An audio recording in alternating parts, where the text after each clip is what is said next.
America is still reeling from the shocking death of conservative activist Charlie Kirk. His sudden and violent end has shaken political circles, divided communities, and ignited a storm that shows no sign of passing.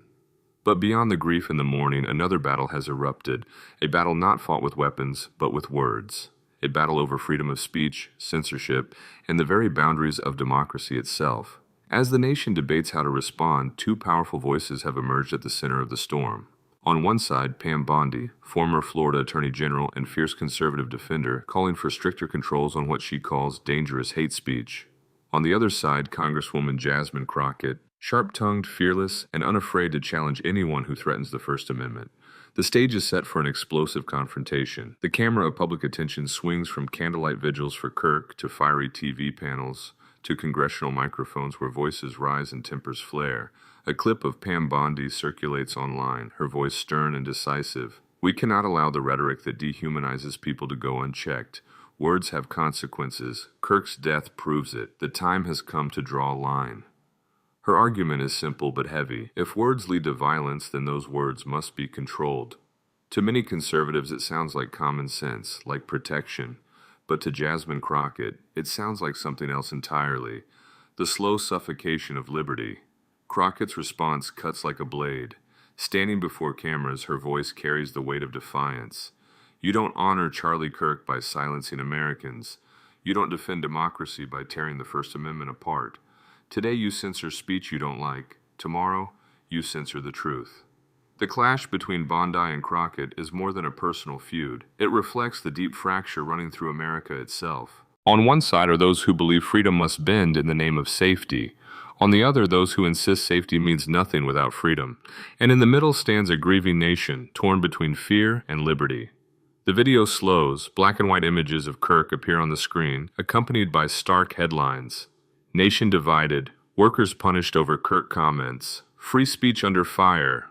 The narration grows heavier, cinematic in tone.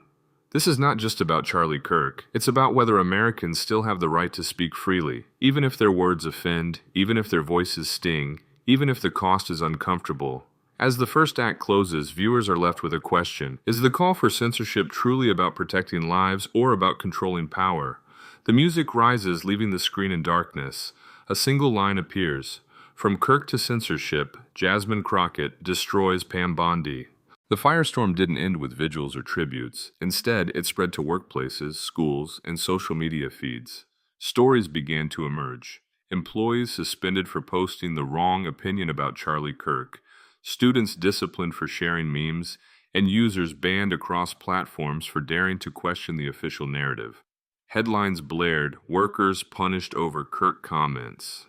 In office break rooms and college dorms, the same question echoed.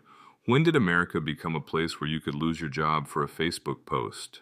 Pam Bondi seized on the moment. Her appearances on conservative networks grew sharper, her tone more urgent. In one widely shared clip, she declared, "Free speech has never meant free hate. We've seen it over and over. Words inspire violence. Look at what happened to Kirk. If we don't put safeguards in place, more lives will be lost." Her argument resonated with those grieving Kirk's death. For them, regulation wasn't censorship.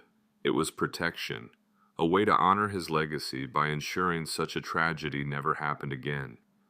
Bondi's framing was powerful, appealing to fear and sympathy all at once, but Jasmine Crockett was having none of it.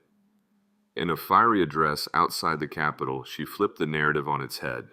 Let's be clear, what Pam Bondi is proposing isn't about protecting anyone. It's about power. It's about deciding who gets to speak and who gets silenced. And I will not stand by while they dismantle the First Amendment in Kirk's name.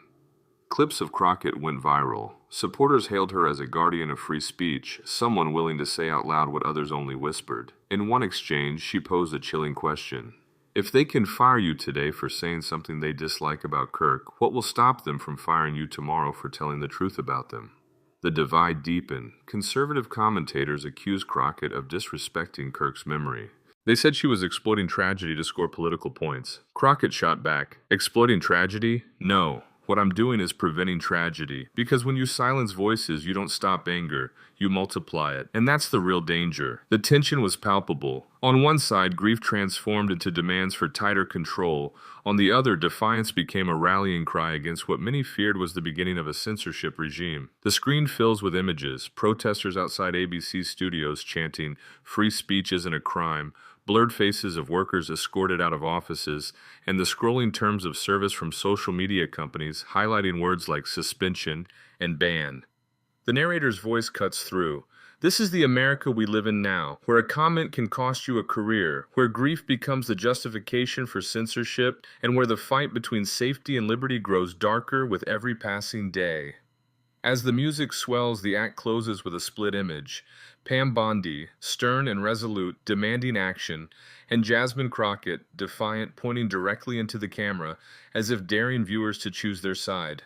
The storm reached Washington, and the halls of Congress became the stage for one of the most explosive debates in recent memory.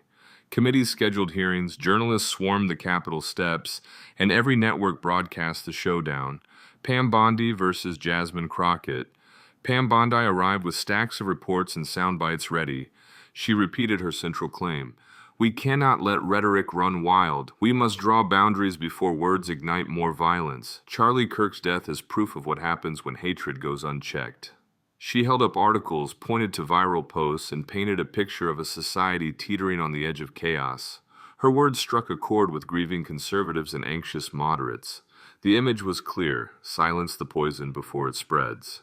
Bondi's allies in Congress nodded, some clapping in approval. Then came Jasmine Crockett. Standing tall, her blue blazer catching the light, she leaned into the microphone with unmistakable intensity. Pam, you talk about protecting America, but what you're really proposing is controlling America. You don't stop violence by shutting people up. You stop violence by addressing the root causes: inequality, injustice, and yes, the corruption of those in power.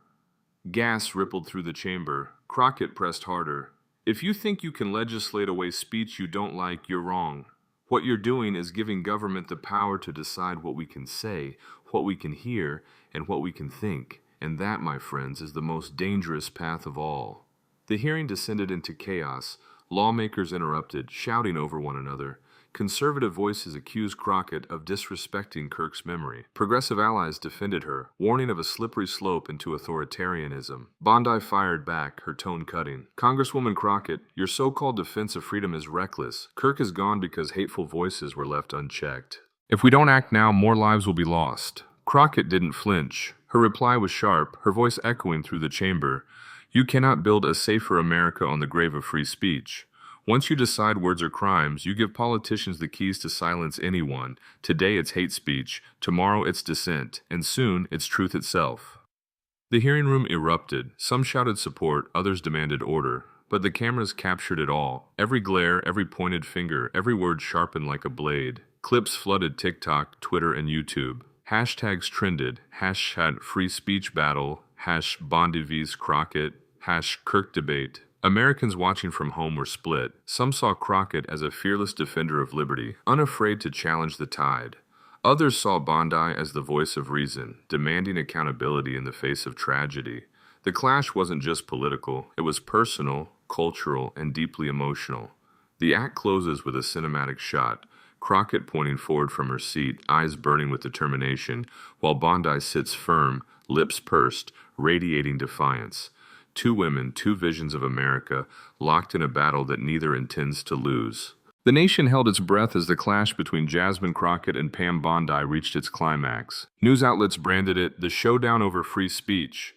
Clips replayed endlessly. Crockett's fiery warnings, Bondi's unwavering calls for control, and the chaos of a country divided against itself. In prime time, the two women faced each other again, this time not in a congressional chamber, but in a televised town hall. The stakes were higher, the audience larger, and the tension unbearable. Pam Bondi struck first. Her voice steady, her eyes unwavering, she turned to the crowd. How many more tragedies do we need? How many more Charlie Kirks? We cannot let reckless rhetoric destroy lives. Free speech has limits. It always has. You can't yell fire in a crowded theater, and you shouldn't be allowed to weaponize words to cause harm. The audience broke into applause. For a moment, Bondi's case seemed airtight. But Jasmine Crockett leaned into her microphone, her voice cutting through the noise like steel. Pam, the problem is not fire in a theater. The problem is politicians like you deciding what counts as fire. Today you'll silence people in the name of safety. Tomorrow you'll silence them in the name of loyalty. And the day after that, you'll silence them just because you can. The crowd gasped. Phones lit up as viewers live tweeted every word. Hashtags exploded. Hashtag Crockett Bondi. Hashtag free speech on trial. Hashtag who decides. Bondi tried to strike back. Congresswoman, your refusal to act is reckless. Silence kills. Words kill. And if we fail to draw boundaries now, more families will suffer like Kirk's. Crockett didn't flinch.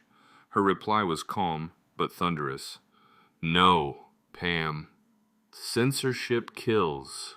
Silence kills. When you bury voices, you bury truth. And without truth, democracy doesn't just weaken. It dies. The auditorium erupted. Half the room cheered wildly, the other half booed. The moderator struggled to restore order, but the damage was done. The battle lines had been drawn before the entire nation. Images flashed across the screen. Grieving supporters of Kirk holding candles, young protesters waving signs that read, "Free speech isn't a crime," and families at home shaking their heads at a country seemingly coming apart. The narrator's voice swelled over the montage. Charlie Kirk's death lit the match. Pam Bondi poured fuel with her call for control. Jasmine Crockett struck back with fire of her own. And now America must answer. Is freedom worth the risk, or is safety worth the silence? The screen faded to black. A single phrase appeared in bold white letters. From Kirk to censorship, Jasmine Crockett destroys Pam Bondi. The final call to action rang out. If you believe in freedom, if you believe your voice matters, don't stay silent. Subscribe, comment below, and share this video, because the fight for speech, for truth, and for democracy itself begins with us.